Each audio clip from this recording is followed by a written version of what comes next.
陆军部虽说是由兵部和练兵处合并而成，但是编制额度并无太大的区别，所以陆兄所求炮兵司一职啊，恐难兑现，没有缺额，实在是让您失望了。梁大人，那个啊，您旨我已经记下来了，有消息我会通知您的，恕不远送，回见，告辞。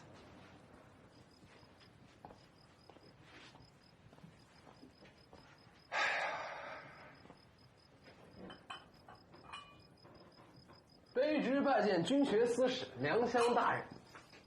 李仁俊，千里兄，怎么他们也让你在门口排队啊？来来来，坐。俺有那么傻吗？别人都说要见您，唯独我说要见老太太。得，那帮傻鸟们还在那儿晾着呢。我一直在后屋陪老太太唠嗑。你母亲话可真多，刚刚抽空才脱身。还是你仁俊机灵啊？怎么，你不会也是来托我换差事的吧？不，我还不知道你吗？有啥好事不用俺开口，你也会定人的。对嘛，还没到时候，都是刚得到点风啊，就跑我这来下雨。实际上咱没那么大能耐，也是为他人代行主张，头上一堆甩手大爷呢。干活的是你，明令任命啊都不在咱这儿。嗨，父王，是咱第三镇的统治大人派我来见你的。哦，他有什么事儿吗？好事儿。好事儿。这是什么意思啊？你李仁俊还不了解我吗？这么大一笔钱，你怎么敢？这是统治大人派我来送的，是咱第三镇恭贺你大婚的礼金。千里兄，你听我说，祖房，人家不是送钱给你，人家是往你梁乡这下注呢。即使下注，今后可不得往上使劲的抬你捧你吗？你位置越高，他将来的利益就越大。你要是不收，他还抬你捧你往上去吗？就冲着第三镇这上万颗军心，这钱啊你也得收了。这才几天，你跑哪儿学的这一套？头发，慢说你这个新晋升的军学司使，连他袁世凯袁大人不也得用银子吗？不使银子，此趟京城能过得了关吗？早他妈被熊基那帮小子整倒了。不瞒你说，前几日我刚给他袁大人送了。这么说，你终于见到了你朝思暮想的袁大人了，他还记得你吗？咋能不记得？我李仁俊是他袁大人亲手挑出去送日本的，袁大人记性好极了，还问候俺娘，记得我是他小老乡。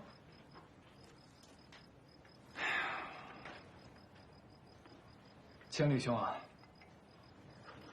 替我带话给你的统治大人，不是咱清高，实在是有违家训。我母亲的话，从和硕瑞亲王起，咱这支血脉就只吃自家的本事。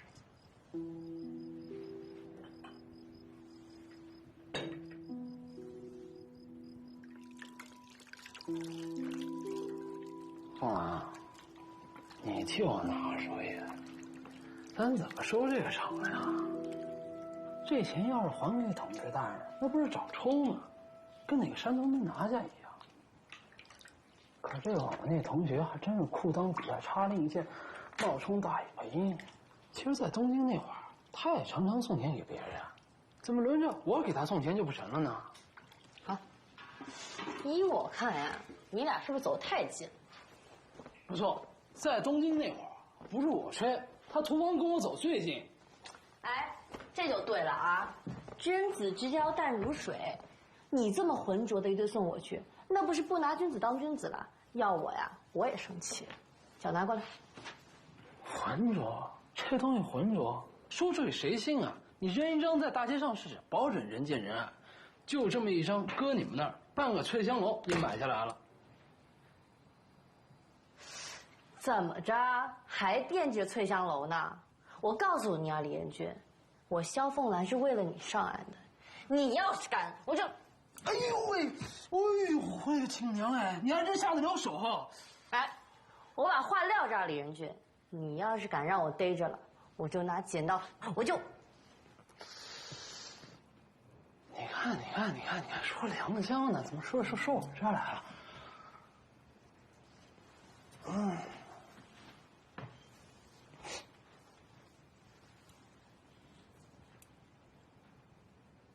得，你这一提醒啊，我这主意也拿定了。这钱啊，你先收着，对统治大人那儿呢，我就说良江收了钱，良江那儿呢，咱先替他保管着，指不定他啥时候着急用钱。他没拿走之前，你先使着，拿他放个高利贷什么的，省得我回保定，你闲在这儿没事做，成吗？对呀，以往都说人挣钱，但是最挣钱的呢是钱挣钱。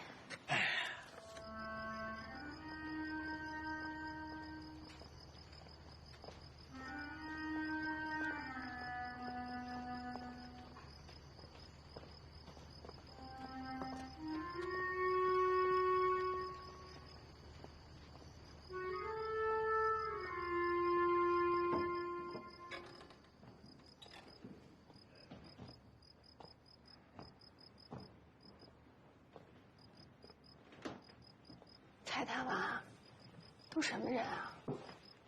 哎呀，没办法呀，都跑你家来了，也是红尘热闹白云冷啊。不过就一点好，这京城犄角旮旯的事儿啊，你坐在家里都能弄他个一清二楚。弄那么清楚干嘛呀？你知道京城沾军事的有多少个衙门吗？这每个衙门有多少吃俸禄的吗？吓死你！哎呀，这么多人，这么多机构，唯独没有一个作战指挥系统，像日本的参谋总部那样，这也太可怕了。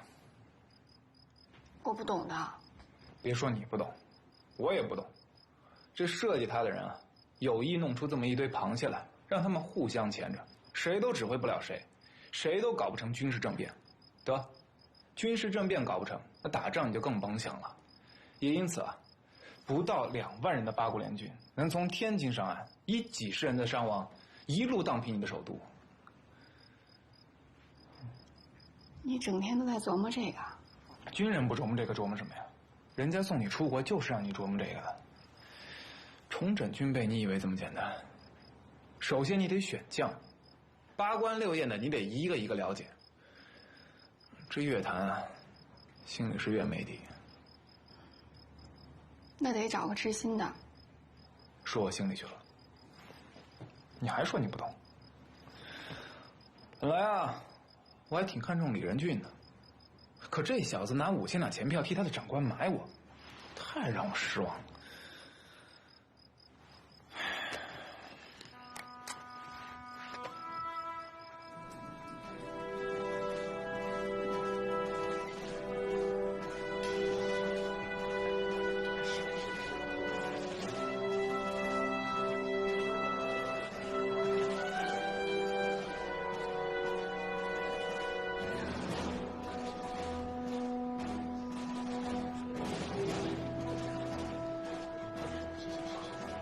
梁湘将军，您刚才的发言甚是精彩。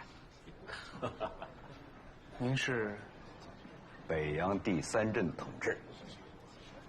哦，涂峰今儿对上号了。啊，对上号就好。哎，我是个粗人，从炮筒子里钻出来的。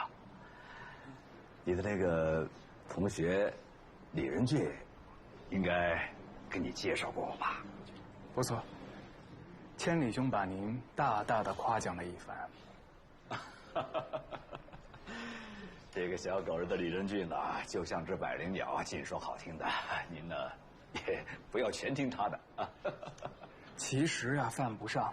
你们第3镇是大清陆军精锐中的精锐，分量摆在那儿，无论谁来管陆军，都会小心伺候着。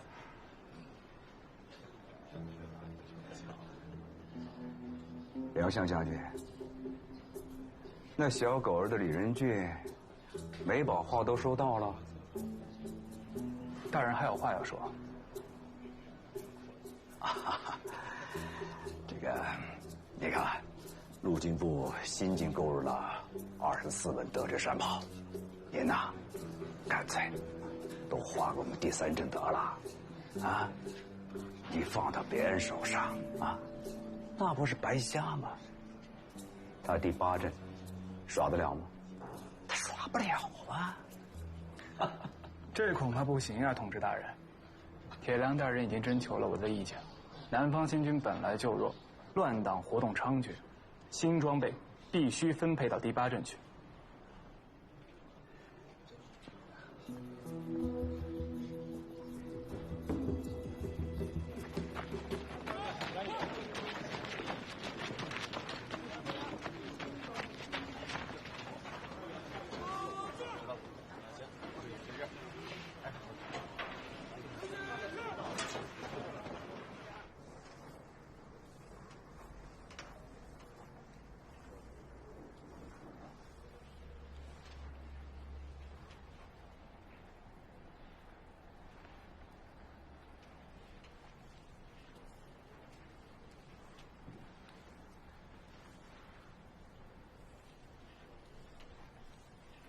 大人，您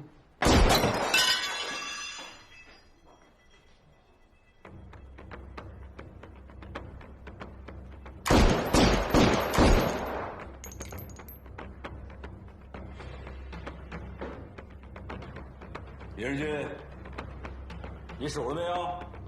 我刚才放了几枪？报告大人，一共5枪。你不错啊，你还识数啊？啊！我问你，你是要5000块钱呢，还是要5个枪子儿？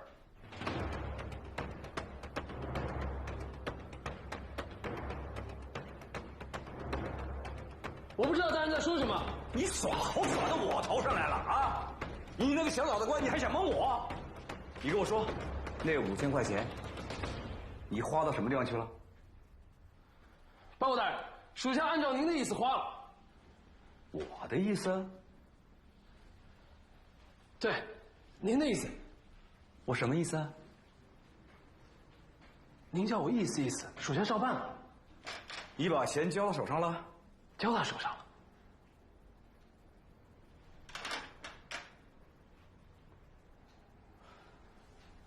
这么说，是我多疑了？可是什么？他有点不好意思。那不好意思是什么意思啊？啊？我想他从来没收过这么大额的钱票。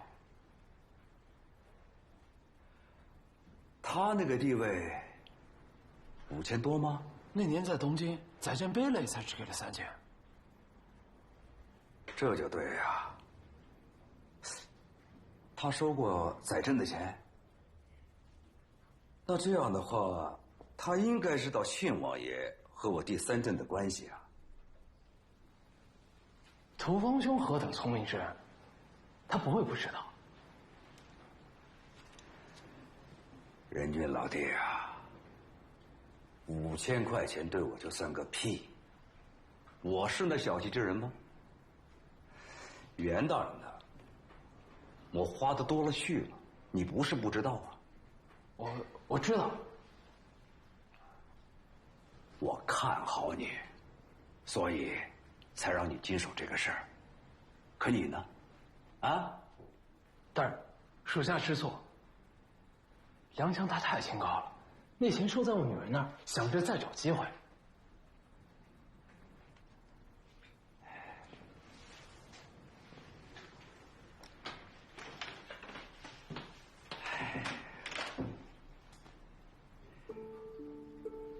李仁俊呐，李仁俊，你是完全不懂官场，就没有你这么做事儿的，啊？你影响了我的判断，对良乡的判断，你知道吗？现在做官，分3种人，一种要钱能办事儿的，例如袁大人；二种要钱不办事儿的，例如庆王爷。这第3种不要钱办事的，这种啊，我还真没见过，因为这根本就行不通。你那个同学要是这么下去，我看悬。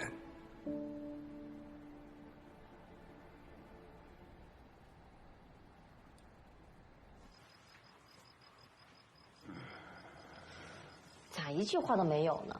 进门也没见个笑脸。说啥？有啥可说的？哎，你就不想知道我那5000块放给谁了？爱放给谁放给谁。哟，今儿口气大啊！5000块算个屁！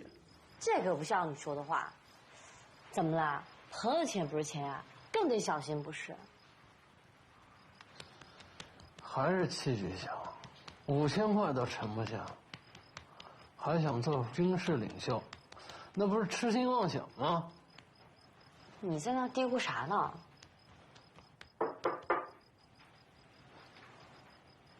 去看看去。一准啊是买陈，等着啊。来了来了，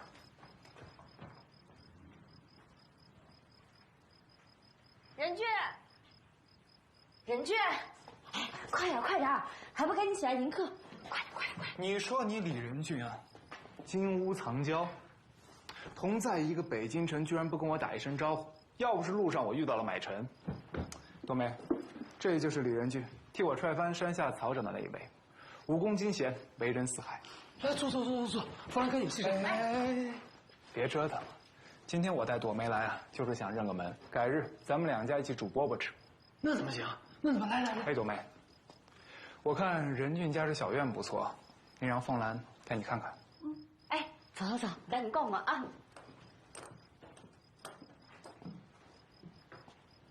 有酒没有啊？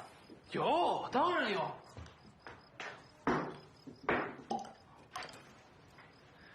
任俊啊，我这活儿没意思透，真不如咱俩在学校那种。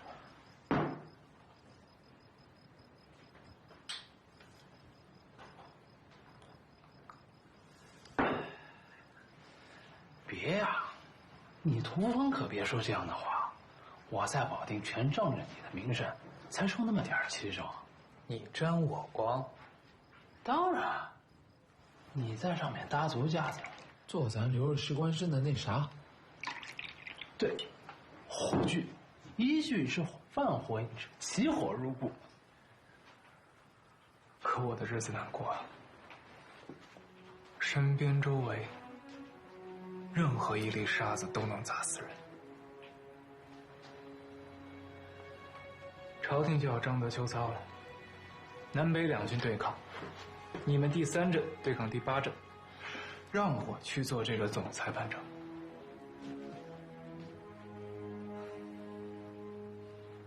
我已经知道这事儿了，正因这个，我的统治大人才又让我来趟京城。没有带那5000块吧？你知道吗？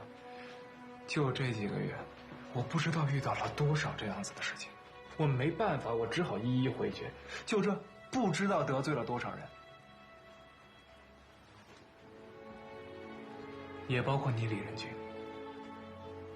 对吧5天前，统治大人的一颗枪弹从这儿穿过去，打到了花柄上，就差那么一点儿。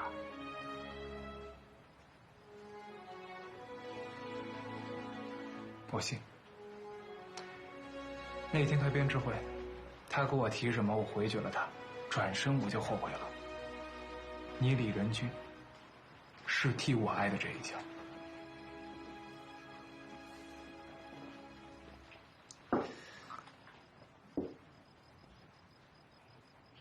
涂芳，你听我一句，你说，这些脏事儿你不愿意沾手，我能理解。但你可以找替身的呀。替身，把杨凯之那个王八蛋调过来，让他帮你啊。那小子没有不敢干的事儿，让他挡在你前头。他行吗？就他那个背景，能用吗？怎么不能用？人家在延吉做了朝廷的戍边英雄，漂得干干净净。哪个王八蛋敢乱说？让他去试试。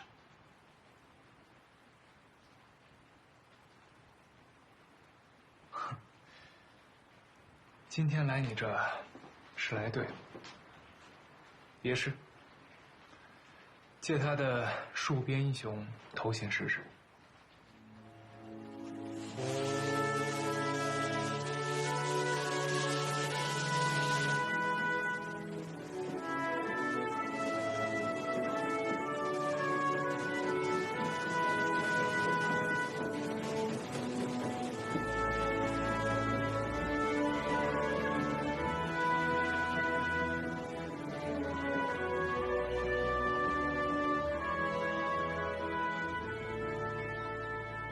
凯之啊，你知道为什么我要让你进京之前必须来上海一趟吗？我想让你来上海啊，扩畅一下心胸，心胸开阔了，自然也就清楚使命了。是啊，此番良相调我进京，不知是何用意。我之前什么身份，他可比谁都清楚，而且完全没有任何机会。问题就出在这里。你觉得他调我进京，会不会和目前朝廷的新政有关？你觉得再要求他们搞什么新政还有意义吗？哦，你也不看好他们所谓的新政？那这么说，你和吴天白没分歧啊？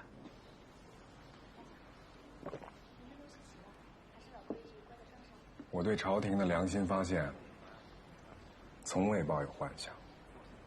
旧者不崩，新者何由而建？患者不灭，真者何由而成？在这一点上，我和天白啊，从来都是一致的。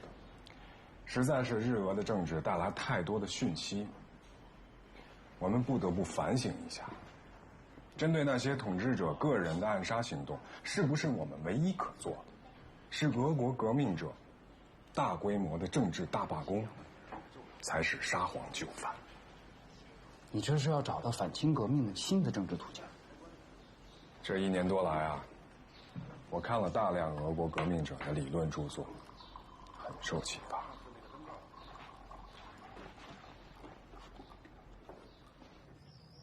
你这个小乱党还真有能耐。你知道上海的报纸都怎么夸你吗？怎么，就延吉那点事儿？凡事都是小中见大。咱中国人缺的就是你这股子韧劲儿。当初甲午那会儿，如果李鸿章能多挺一挺，哪怕再挺半月，日本的财政就垮了。唉，可惜没挺住。人家没垮，咱们垮了。这一垮，历史就成了如今这样了。老东家，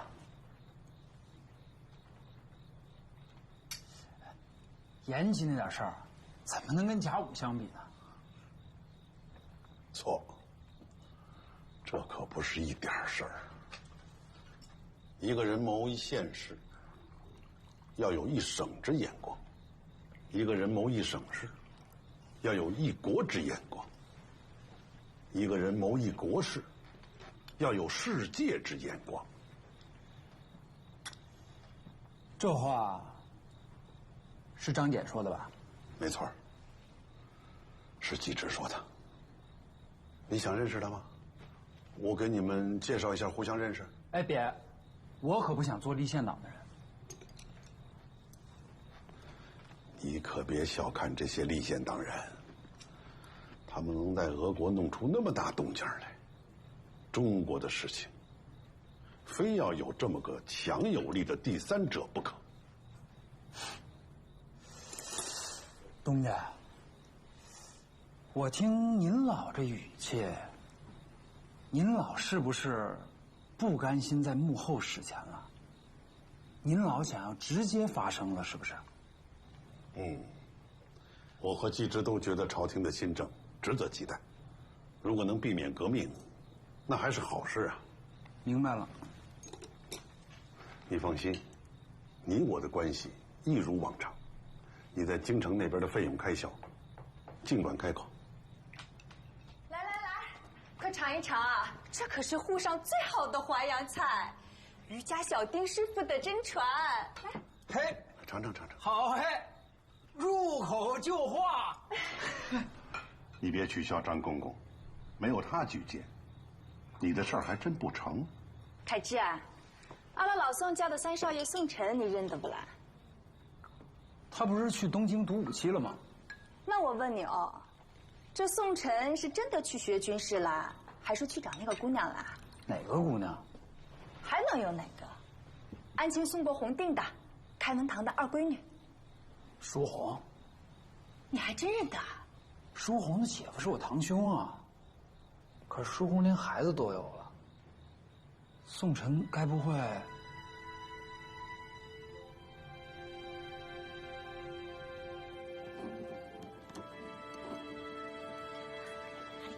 取りますね。あ、課長、少し。いいです。そのままで。それでは始めます。皆さん、お願いいたします。準備はいいですか？ 1、2、3。はい。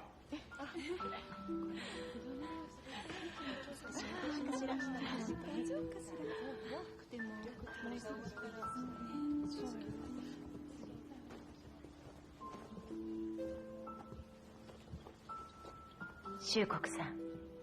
先生。生徒たちは女性の撮影家にお願いしたとしか言っておりませんでしたから、まさかあなただったとは思いもよりませんでした。すみません。本当なら私もいたのですか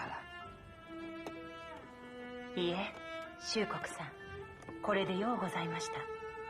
本当に何よりでした。写真に入れますね。陰性を養い、優秀な人になると。ええ、良案だと思います。では先生に書いてもらいましょう。あなたは抜かりがないのですね。お客様が第一ですから。秀国さん、もう母親になられたと伝え聞きましたが。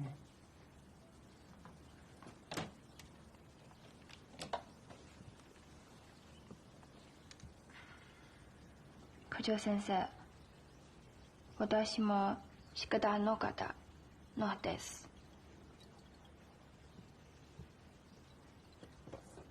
簡単ではない道です。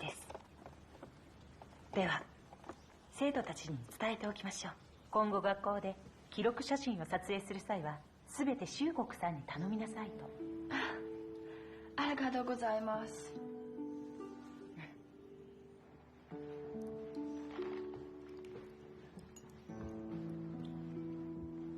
天白，这是女校的底板，每样加印30分，双方押几张书法。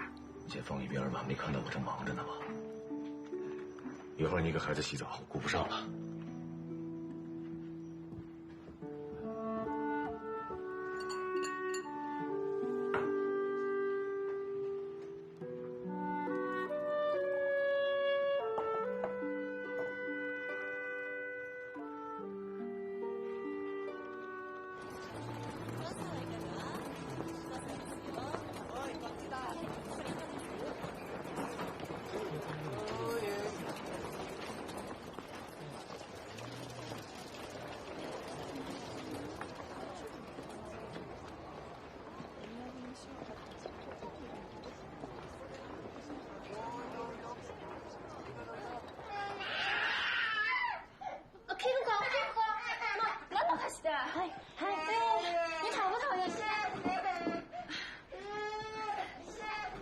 少し。はい。もうちょっと。はい。1、2、3。ありがとうございました。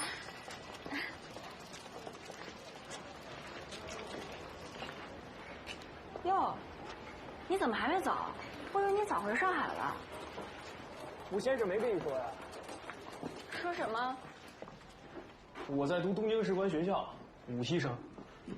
我的天哪，怎么都和那学校较上劲儿了？还有别人也在读那学校吗？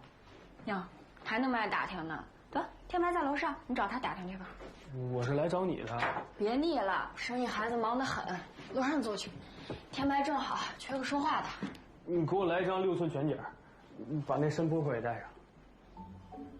付钱不？咱这可是小本生意啊。我还真没钱，但是你把照片拍了，我寄回上海，钱就来了。明白了，让你那有钱老爹觉得你在东京出息了，给你汇钱，对吧？还是你了解我。行。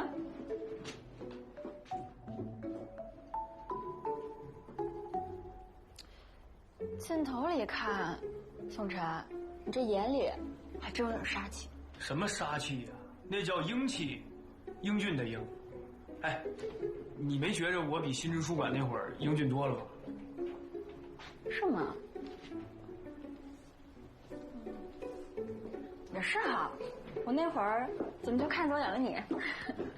我这人就这样，第一眼看不怎么样，但是仔细一看，哎，仔细一看也不怎么样。别仰头，低下来，转个身儿。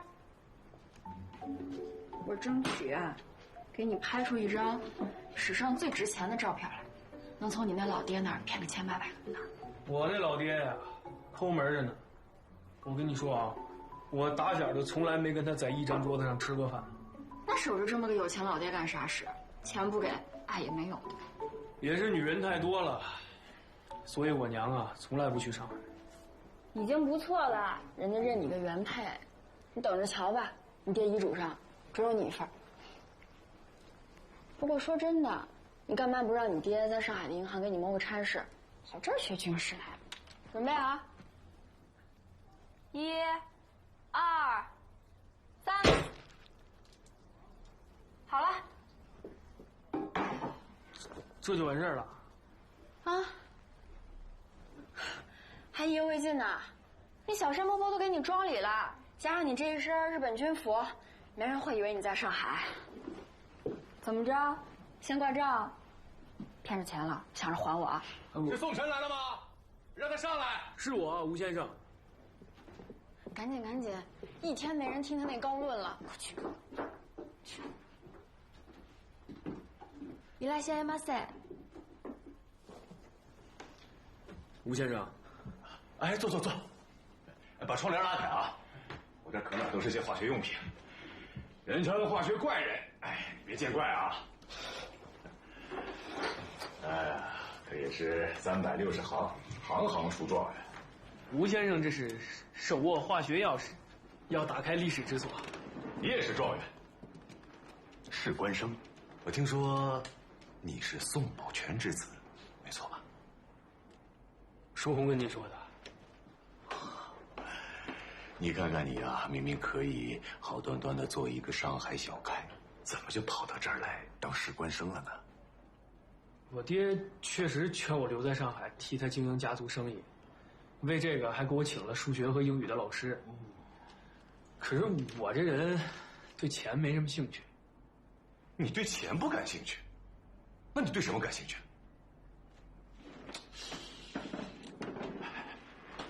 你千万别学我。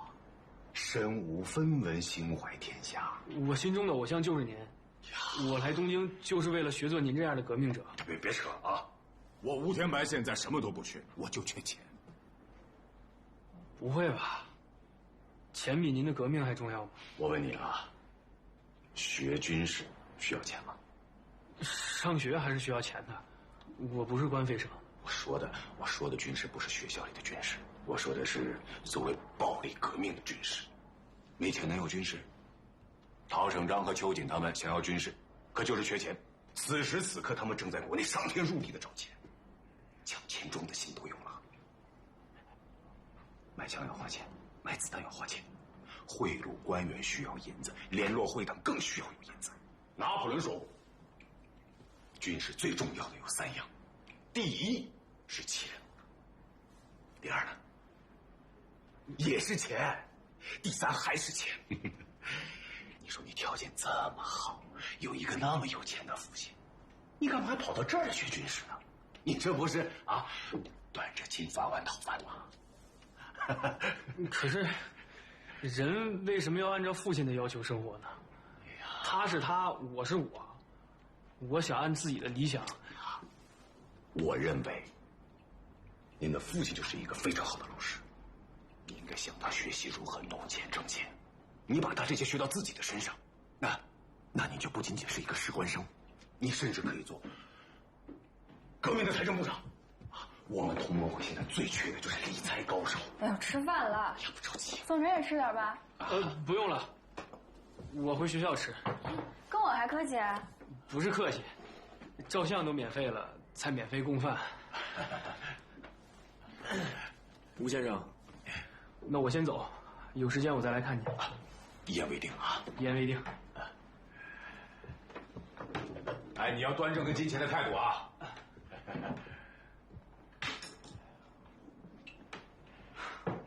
这小子有点意思啊。宋晨这人啊，打小就腼腆，他但凡再男人一点儿，恐怕我谢淑红早成了他老宋家的3媳妇了。你说什么？我的天哪！你之前订的娃娃亲就是跟这个老三宋晨？可不就差那么一点儿？哎呀，这下我对上号了。叔，来，那个这个孩子啊，这个宋晨，你要多做做他的工作。什么呀？抓紧他，抓住他就是抓住了宋宝全。你呀，你天天就钱的。没钱哪行啊？啊，我还差着完身3、5千块啊！就因为没钱，我天天在这倒腾这些硝酸甘油。有钱我早买那黄色炸药。你知道在黑市上那黄色炸药什么价格吗？比黄金都贵。小伙子，晚上你陪孩子睡啊，我还得开夜班呢。广州那边的炸弹这几天就得交货了。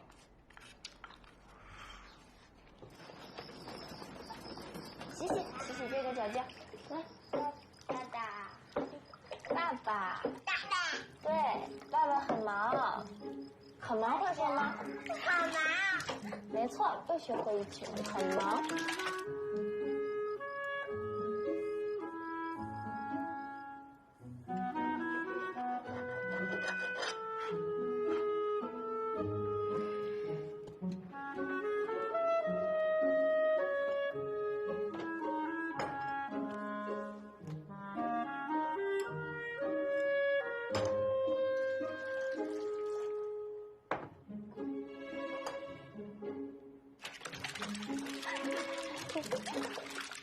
别动啊，爸给你拍张照。妈妈，我洗一下。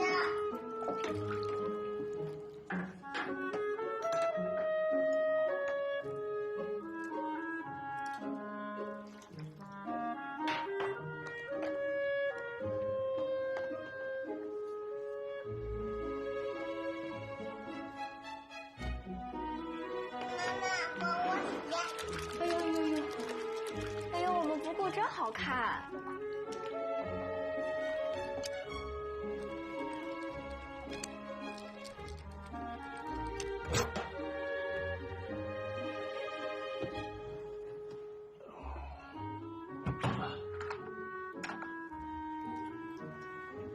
寒舍无可挑剔，显影略有不足。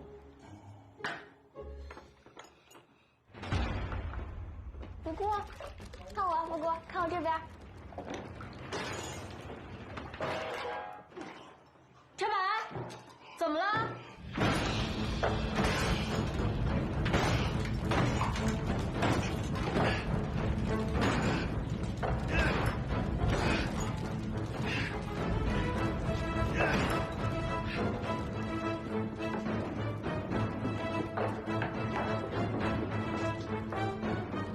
走啊！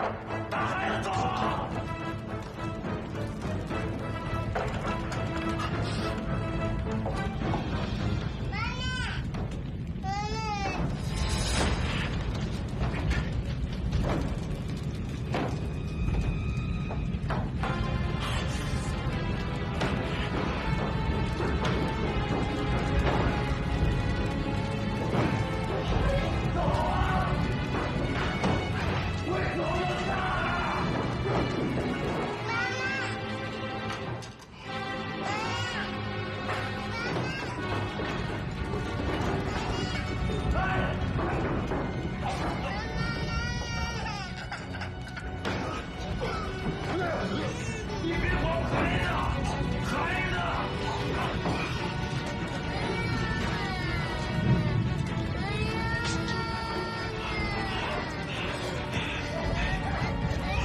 却把我的梦葬在黎明。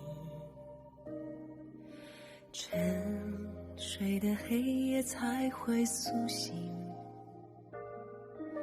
千年的迷雾深锁长路，生死前途慷慨奔赴。